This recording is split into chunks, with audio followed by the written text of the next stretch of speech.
Yeah, sleeping pills put you in a zombified state. You're not really getting good quality sleep, which is the main issue with them. So again, you might pass out and stay asleep, but the quality of the sleep is not very good. A lot of them are very addictive and a lot of them are very difficult to get off of, which is a major issue. So anytime you, and by the way, in my opinion, melatonin falls in this bucket, which we can talk about. Anytime you use something that's going to directly impact receptors, you really want to think twice and you really want to create a good strategy around that because melatonin's the prime example. That is the number one sleep supplement in the world. What most people don't realize is one, it's a hormone.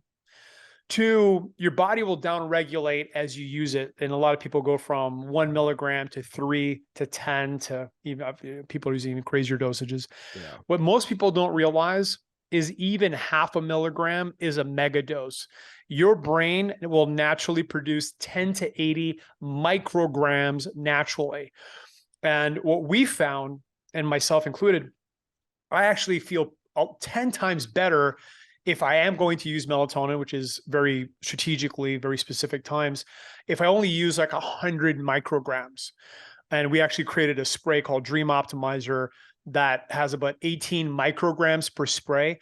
And I'm still experimenting. Like sometimes I'll just do 3 sprays, which is less than 60 micrograms. There's some other ingredients in there called that improve sleep as well and that improve REM.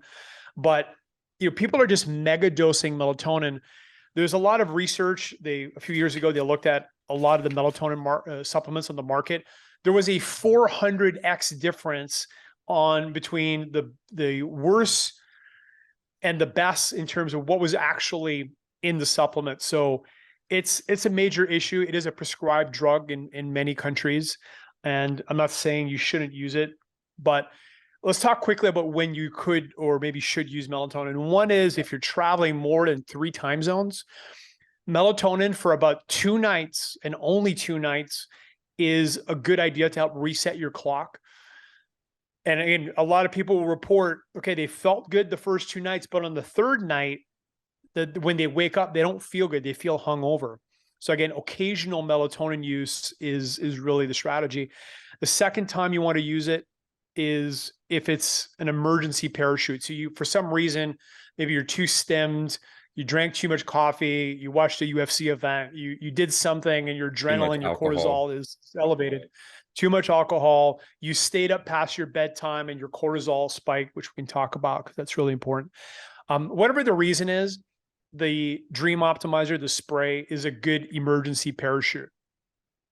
Third way, and this is one of my favorite ways, and again, when I was traveling, it was one of the nights in New York, had to wake up, I was only getting 4.5 hours of sleep. I used it because a lot of people have a genetic variant that causes them to wake up about 2 to 3 hours before their normal wake up time when they use melatonin. I'm one of them. What happens is there's a body temperature spike that occurs much earlier than normal, and it causes us to wake up. So I use that as a hack. If I know I'm going to only sleep 5.5 hours, I'll use melatonin because I'll wake up feeling better than I would otherwise.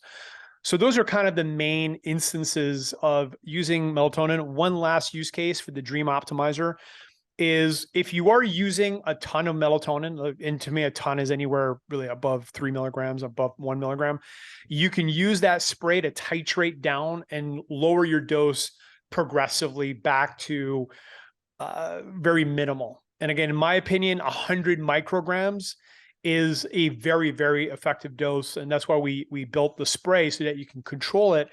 And a lot of times I'll only use literally 60 micrograms and it works very, very well. Mm-hmm. Thanks for watching, and if you enjoyed this clip, check out the full episode on the Captain's Lifestyle Podcast. Also, check the description for links to discounts on the best sleep supplements that I personally use and recommend.